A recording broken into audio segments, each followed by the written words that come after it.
Assalamualaikum warahmatullahi wabarakatuh.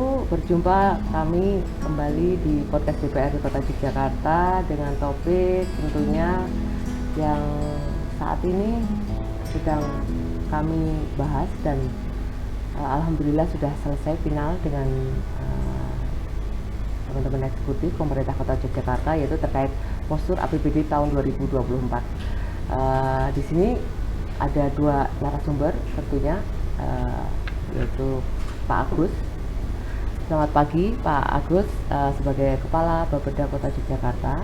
Selamat siang. Ya, Mas Antoro, Ketua Komisi B DPRD Kota Yogyakarta, dan saya sendiri Diana Vitasari, Wakil Ketua DPRD Kota Yogyakarta, yang dimana podcast pada pekan hari ini adalah membahas terkait postur APBD tahun 2024 yang lebih mengedepankan bagaimana nantinya afirmasi ataupun sisi positifnya dan lain sebagainya, dan permasalahan sampah tentunya. Apakah APBD tahun 2024 ini concern terkait permasalahan yang ada? Di sini nanti akan kita ulas bersama bagaimana nantinya alokasi APBD tahun 2024 ini untuk Kota Yogyakarta, pembangunan Kota Yogyakarta, dan bermanfaat untuk masyarakat Kota Yogyakarta lebih pro dan aktifnya bagaimana sinergi. Selamat siang Pak Agus. Selamat siang Bu Dian. Kita belum lama ini sudah selesai pembahasan APBD tahun 2024 dengan tim Badan Anggaran, tentunya dinamika ataupun komunikasi rapat kerja yang sudah dilakukan, baik itu antar komisi, badan anggaran atau mitra-mitra terkait OPD, sudah terlaksana dengan baik, dan di batas akhir yang sudah ditentukan secara aturan, insya Allah DPRD Kota Yogyakarta dan pemerintah Kota Yogyakarta berkomitmen untuk lebih proaktif dan bermanfaat. Mungkin bisa disampaikan Pak Agus terkait sisi kebijakan afirmatif di sisi anggaran untuk permasalahan yang ada khususnya di alokasi APBD tahun 2024. Okay.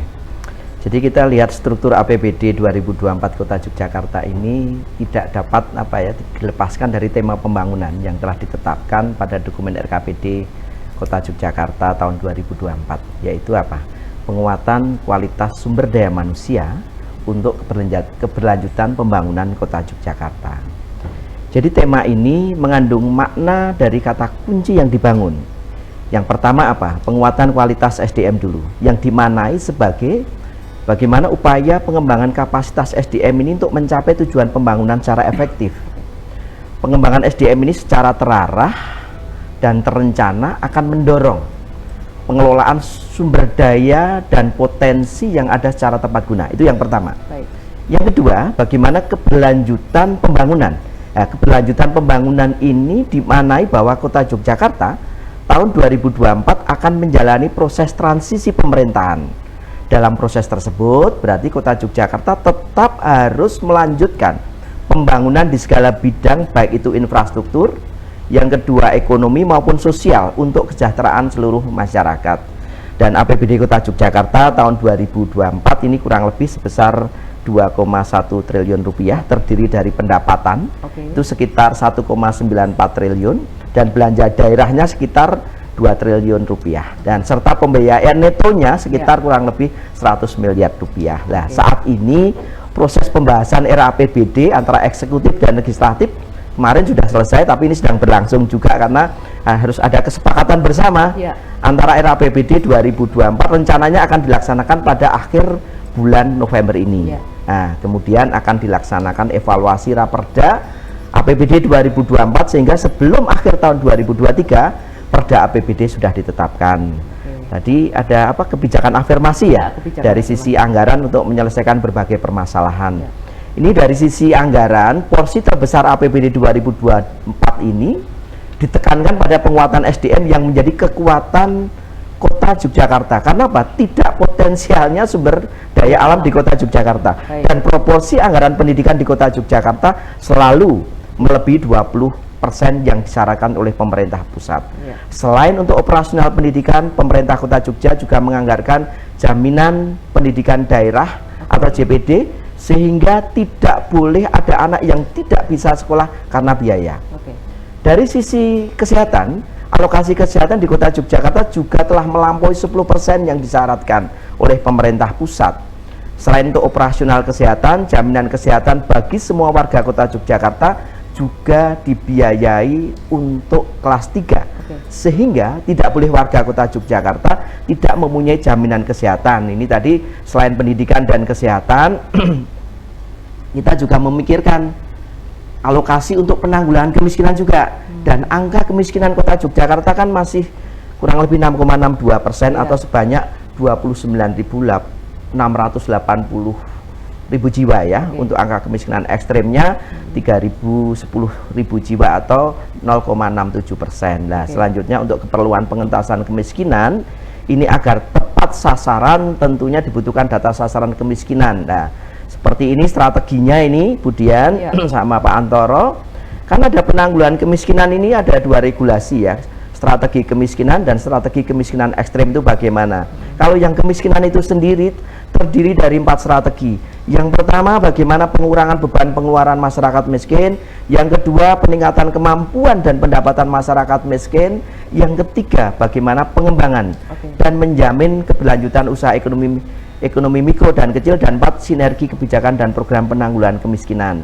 Nah, untuk yang kemiskinan ekstrim terdapat 3 strategi. Bagaimana pengurangan beban pengeluaran masyarakat, itu yang pertama. Yang kedua, peningkatan pendapatan masyarakat, serta bagaimana penurunan jumlah kantong-kantong kemiskinan. Dan anggaran yang dibutuhkan untuk penanggulangan kemiskinan ini berasal dari berbagai sumber. APBD Kota Yogyakarta ini ada 12 OPD dengan total kurang lebih 77,65 miliar.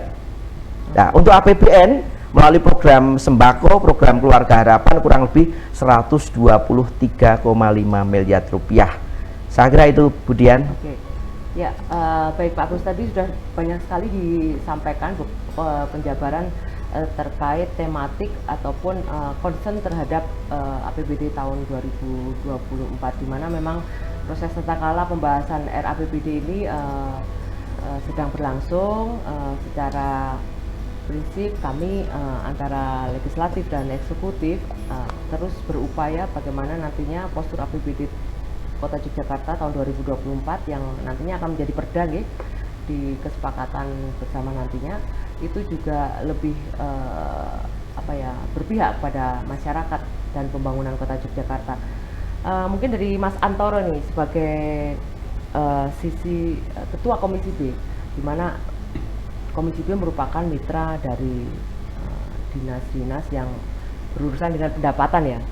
Nah, nanti bisa disampaikan nih terkait penyumbang pendapatan asli daerah, bagaimana Komisi B tentunya dari sisi mitra terkait untuk bukan menekan tapi berkolaborasi ya untuk bagaimana pendapatan asli daerah tahun 2024 lebih meningkat. Kiat-kiat apa yang sudah disampaikan, inovasi yang disampaikan oleh OPD terkait untuk hal tersebut? Karena tadi Pak Agus sudah menyampaikan postur anggaran APBD tahun 2024 ada beberapa hal dari sisi pendapatan, belanja dan lain sebagainya. Mungkin Pak Mas Antoro bisa disampaikan. Iya, maksud terkait dengan beberapa yang sudah kita lalui, terkait dengan diskusi dengan teman-teman hari ini OPD di bidang pendapatan yang khusus bermitra dengan kami di Komisi B. Ini pembahasannya kan lumayan panjang, mulai dari pembahasan KUA PPAS sampai dengan kemarin di rencana kerja anggaran, sehingga ada hal yang kemarin kita komunikasikan dari beberapa potensi yang hari ini bisa dimaksimalkan dalam bidang pendapatan dan rata-rata meningkat terkait dengan skema di 2024 ini. Ya memang agak ada satu yang mungkin kalau kami diskusi agak minggring-minggring ketika kami menekankan kepada rumah sakit umum daerah dan puskesmas ini pendapatannya kudu naik, berarti kan kita mengharapkan masyarakat itu yang sakit meningkat. ini yang kadang tapi ini hanya job saja. Jadi bagaimana di bidang lainnya terkait dengan kemarin ada suatu tarik ulur terkait dengan bagaimana ketika retribusi yang menjadi pendapatan dari teman-teman DLH. Jadi kita karena kemarin juga bosan dibahas nih terkait dengan raperda terkait dengan retribusi. Agar bagaimana ada satu diskusi terkait dengan yang restribusi berbasis rumah tangga. Ini kan ada kecil, sedang, kemudian tinggi yang berbasis bagaimana hari ini tempat usaha. Ini kan, tetapi akhirnya kita kembalikan dulu lah, karena melihat kondisi hari ini yang rumah tangga yang kriteria kecil ini tetap kita kembalikan. Sehingga, tetapi esensinya tidak merubah terkait dari bagaimana jumlah pendapatan yang diterima. Kemudian teman-teman di Dinas Perhubungan nih terkait dengan distribusi parkir ini juga kita dorong untuk bagaimana hari ini menekan tingkat kebocoran dengan target-target yang ada, yang parkir tepi jalan, kemudian terkait dengan bagaimana hari ini pemberlakuan di kawasan premium ini akan diperketat, Mbak. Kalau boleh ya kemarin kami sampaikan dengan alat deteksi ini kan menjadi penting, jadi tidak konvensional, sehingga orang datang sudah termonitor, sehingga kita tahu sebenarnya ada berapa sih potensi pendapatan yang ada di kawasan-kawasan premium yang ini kita tetapkan di Jalan Urip Sumoharjo.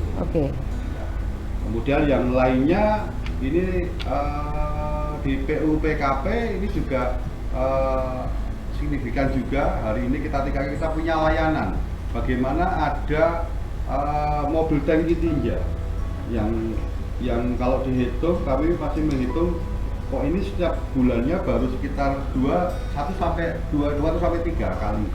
Mau ditawarkan lebih efektif.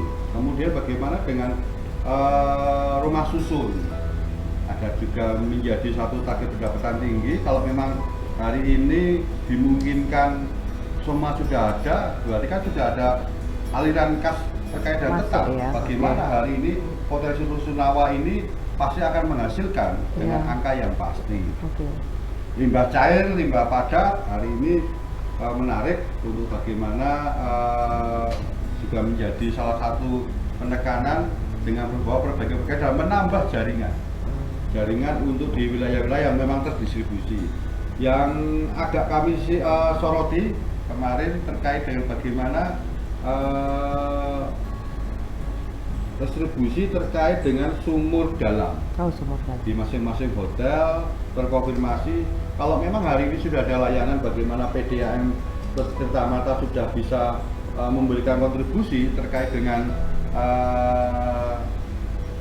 penggunaan air, pemenuhan air untuk hotel dan restoran. Kita tidak apa-apa potensi dari jasa dari sumur dalam, sumur bawah tanah ini dikurangi. Nah, yang lebih fokus hari ini kami ingin meningkatkan di pajak hiburan dan pajak olahraga. Bagaimana hari ini Kota Jakarta menjadi kota berbasis event untuk lebih ditekankan dan bagaimana hari ini orang semakin geliat untuk melakukan atau investasi terkait dengan hiburan dan olahraga khususnya di Kota Jakarta, dan sehingga kita punya dampak potensi restribusi yang akan meningkat. Ya, tadi sudah disampaikan Mas Antoro terkait beberapa potensi bahkan penekanan kepada dinas-dinas terkait ya dari sisi pendapatan. Artinya sinergisitas yang tadi disampaikan, postur anggaran RAPBD Kota Yogyakarta 2024 dari sisi pendapatan kan pasti kan cash in cash out yang harus balance ya, nggak mungkin pendapatan sedikit pengeluarannya banyak nanti bisa collab. Jadi yang sudah disampaikan oleh Pak Agus, Mas Antoro sebagai kolaborasi antar pemerintah, antara eksekutif dan legislatif, tentunya hal-hal yang disampaikan terkait sisi keterpihakan masyarakat dari sisi pendidikan, kita sudah melebihi aturan nasional 24% kalau tidak salah ya Pak ya.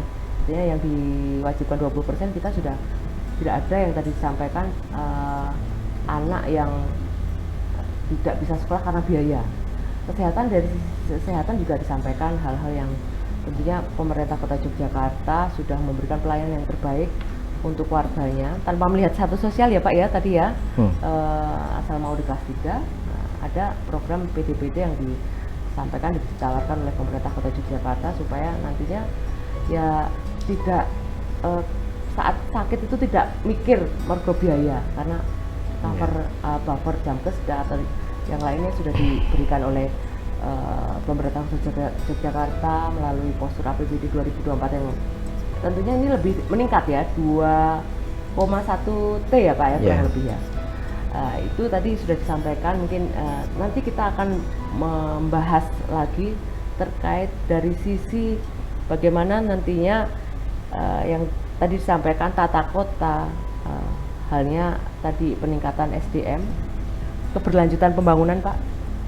Nanti kita bahas setelah jeda ini, yaitu terkait halnya pariwisata yang menyumbang tidak hanya urusan terkait Jogja yang diuprek-uprek tuh hanya sekitar Malioboro, tapi ada sisi lain supaya tidak ada timbulnya kemacetan. Nah, nanti keberlanjutan sisi pembangunan seperti apa mohon nanti dijelaskan setelah jeda berikutnya. Kita kembali lagi di podcast DPRD setelah jeda pada pekan ini.